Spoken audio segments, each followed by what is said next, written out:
watch me. Bonjour, bonsoir tout le monde, je suis ravie de vous retrouver aujourd'hui pour cette vidéo qui va continuer la saga Sean Diddy Combs. Donc comme je l'ai annoncé sur Instagram, je prévois donc de vous faire des recaps chaque semaine de ce qui se passe, de ce fameux procès. Donc je vais essayer de garder le rythme et de vous publier une vidéo tous les vendredis pour faire le recap. Alors du coup, ce ne sera pas le recap de toute la semaine parce que le temps que je filme et que je monte, voilà, mais je récupérerai les infos du jeudi, vendredi sur la semaine d'après. Donc là, par exemple, qu'est-ce qui s'est passé? Le procès donc s'est ouvert à New York le lundi 5 mai avec la sélection du jury. Dispositif bien rodé parce qu'il fallait surveiller que les jurés sélectionnés ne jugent que les faits et pas les personnalités. Donc il aura fallu une semaine pour sélectionner 12 jurés et 6 suppléants sur 600 personnes sélectionnées. Et il fallait également les interroger sur leur connaissance de nombreuses stars. Donc ils ont dû remplir un questionnaire en vue d'être sélectionnés, donc ces 600 personnes. Et ils ont été passés au crible, au peigne fin. Leur passé, ainsi que leur éventuelle expérience de victime, leurs opinions sur les travailleurs du S, la consommation de substances ou encore leurs connaissances concernant l'entourage de Diddy. Donc, en clair, des choses qui pourraient altérer leur jugement. Donc, ils ont reçu une liste de près de 200 célébrités et personnalités publiques et on leur a demandé s'ils les reconnaissaient. Il y avait les noms de Michael B. Jordan, Kanye West, Mike Myers, Kid Cudi, Michelle Williams, Destiny's Child. Une liste si longue qu'elle a semblé digne du Seigneur des Anneaux, selon le juge Subramanian. Alors ces personnes-là, juste pour rappel, elles sont pas citées comme étant coupables ou je ne sais pas quoi. Non, c'est juste qu'elles vont être citées à des moments parce qu'elles ont pu être témoins de certaines choses. Kid Cudi, par exemple, c'est lui qui a vu sa voiture cramée par Diddy, par exemple. Donc Mike Myers, par contre, je sais pas. Sean Diddy Combs, P. Diddy de son côté, il était là, à un moment donné, il s'est même senti un petit peu mal. Il a déclaré au juge: je suis désolé, votre honneur, je suis un peu nerveux aujourd'hui, avant qu'on lui accorde une pause de 2 minutes au toilettes. Donc ça, c'était toute la semaine. Après, le lundi, il y a eu 3 dizaines de jurés potentiels qui ont été interrogés. Et avant d'entrer dans la salle d'audience, chaque juré avait été invité à consulter une liste de personnes et de lieux pour mettre au jour les éventuels conflits d'intérêts. Les candidats ont été en parallèle scrutés par des experts du comportement engagés par la défense comme la partie civile. Mais c'est le juge qui tranche en dernier. Et on a constaté d'ailleurs qu'il y avait un problème en parallèle de cette sélection drastique. On a la procureure principale, Maureen Comey, qui a déclaré au juge Arun Subramanian que l'accusation n'avait pas réussi à contacter un témoin identifié comme victime 3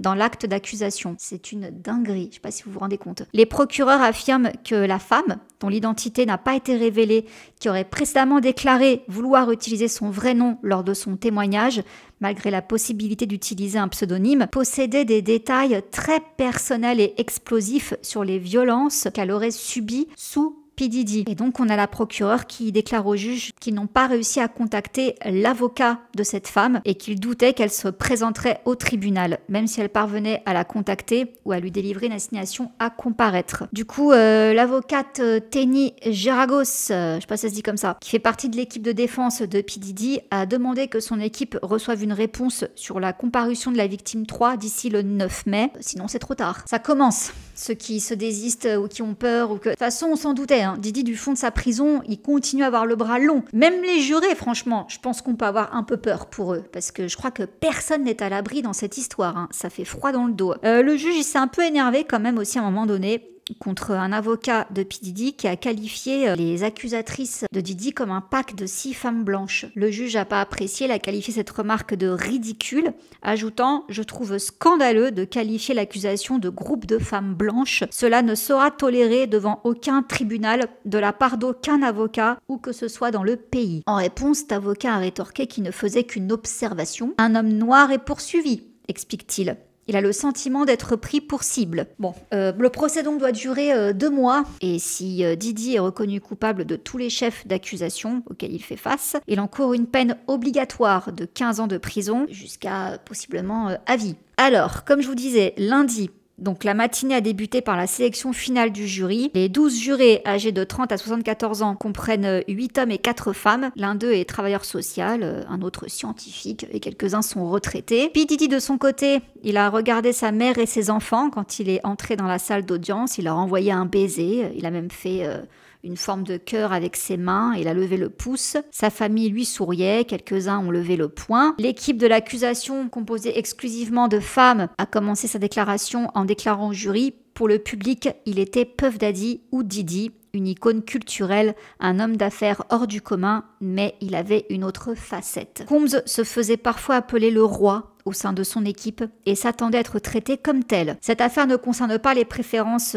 S privées d'une célébrité. Il s'agissait d'un acte coercitif et criminel. Sean Combs a utilisé des mensonges, des menaces, des substances et la violence pour obtenir des relations S de manière hautement orchestrée, s'étendant sur plusieurs jours lors de séances appelées Freak Off ou Wild King Nights ou Wild Hotel Nights. Il a filmé des femmes forcées à avoir des relations S avec des escortes masculins. Et du côté de P. Diddy, on dit que non, les Freak Off, ça se déroulait uniquement entre adultes consentants. Tout le monde était OK. Par contre, les deux parties, obligées, vous me direz, hein, s'accordent à dire que oui, il y a eu violence conjugale. En même temps, avec la vidéo de Casey à l'hôtel, comment dire le contraire? Donc oui, l'accusation a déclaré que Sean Combs avait commis des violences conjugales contre d'anciennes partenaires, mais que la violence conjugale n'est pas du trafic S. Il sera responsable, il devra rendre des comptes pour les choses qu'il a faites, mais nous nous battrons pour sa liberté pour les choses qu'il n'a pas faites. Sean Combs est un homme complexe, mais cette affaire ne l'est pas.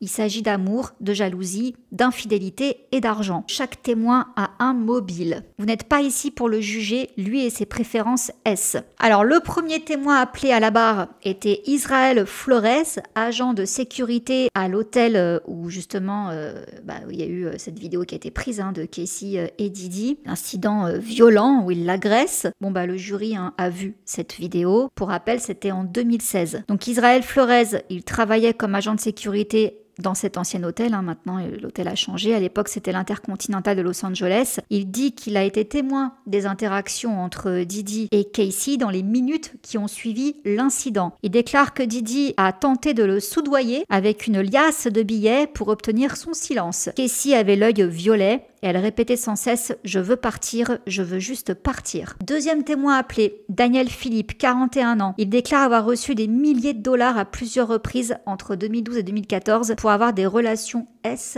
avec Casey pendant que P. Diddy les regardait et se donnait du plaisir dans un coin. Il a également témoigné que Diddy avait agressé Casey à 2 reprises alors que lui, il était en leur présence. Lors d'un incident, Casey était sur l'ordinateur lorsque Diddy lui a crié de venir ici, témoigne-t-il. Lorsqu'elle a répondu que ses informations personnelles étaient sur l'ordinateur, Diddy s'est approché d'elle et a commencé à la tirer par les cheveux jusqu'à sa chambre. Il témoigne que Casey criait et répétait « Je suis désolé » à plusieurs reprises, tout en entendant ce qui ressemblait à une gifle que Diddy lui aurait mise. Ce Daniel Philippe déclare aussi avoir entendu Sean dire des grossièretés à Casey, suivi de « Quand je te dis de venir ici, tu viens. Maintenant, pas plus tard ». Une autre fois, dans un hôtel, Daniel Philippe témoigne avoir entendu Casey crier « Je suis désolé, je suis désolé ». Et encore une fois, il a entendu ce qui ressemblait au bruit d'une gifle et projeté dans la pièce. Diddy est sorti de la pièce et Casey a sauté sur les genoux de Philippe, tremblant comme si elle était terrifiée. Toutefois, lors du contre-interrogatoire, ce Daniel Philippe déclare que Casey semblait s'amuser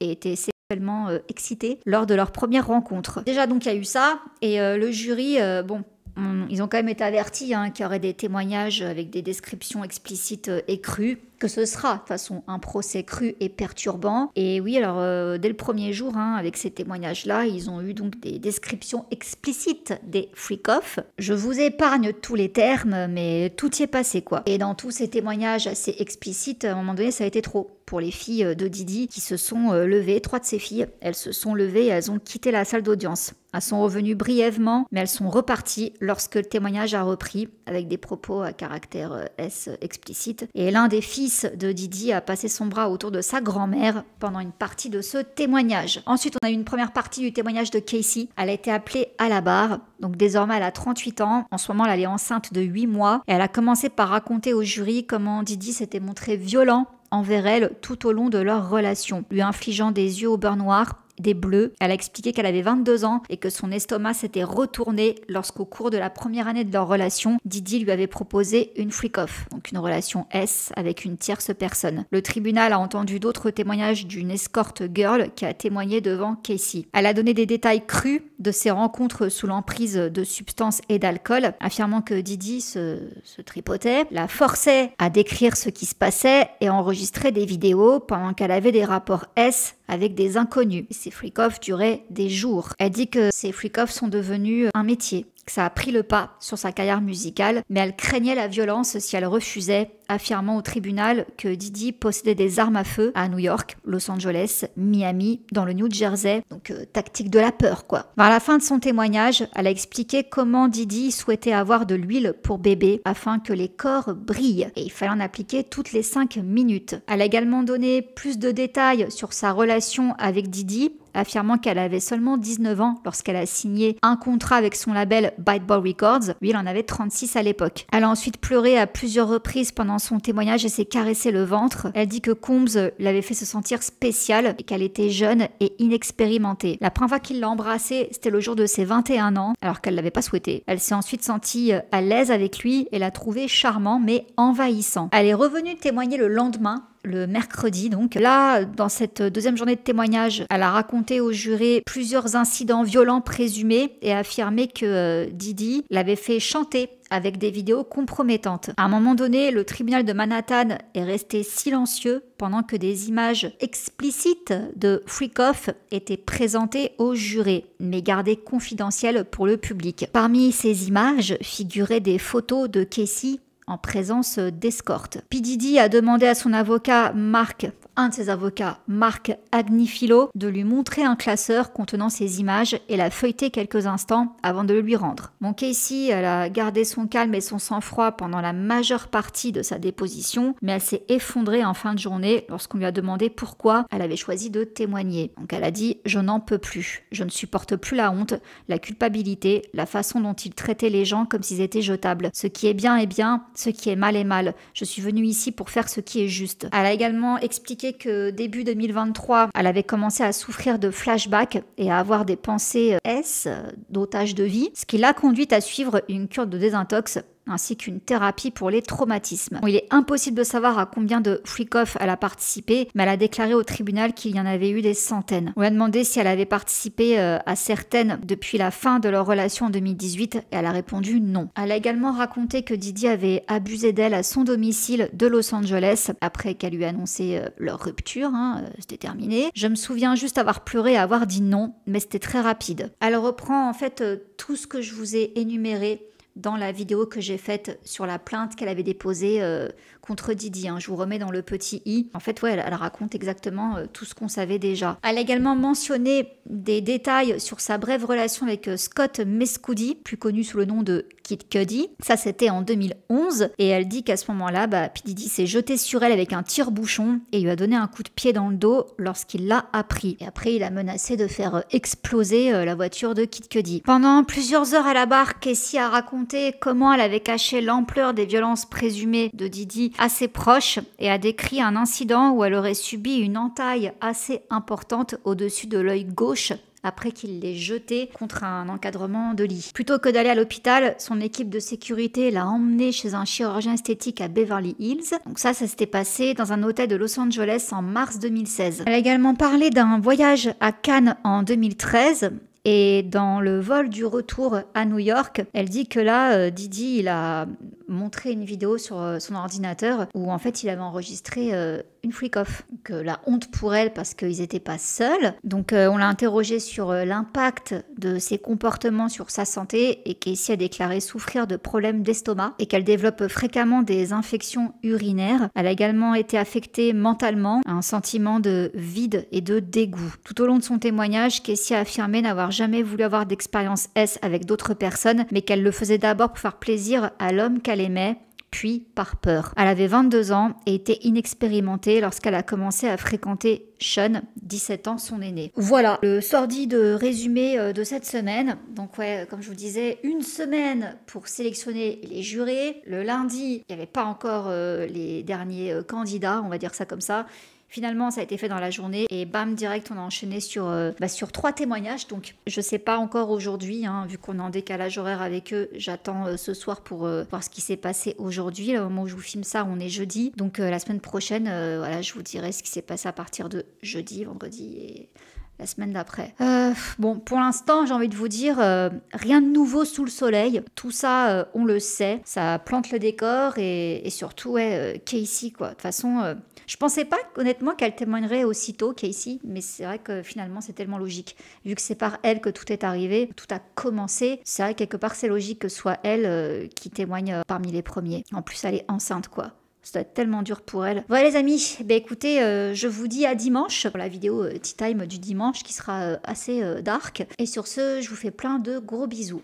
Mouah. Ciao. Undercover on the beat, so twerk it, bitch. Like.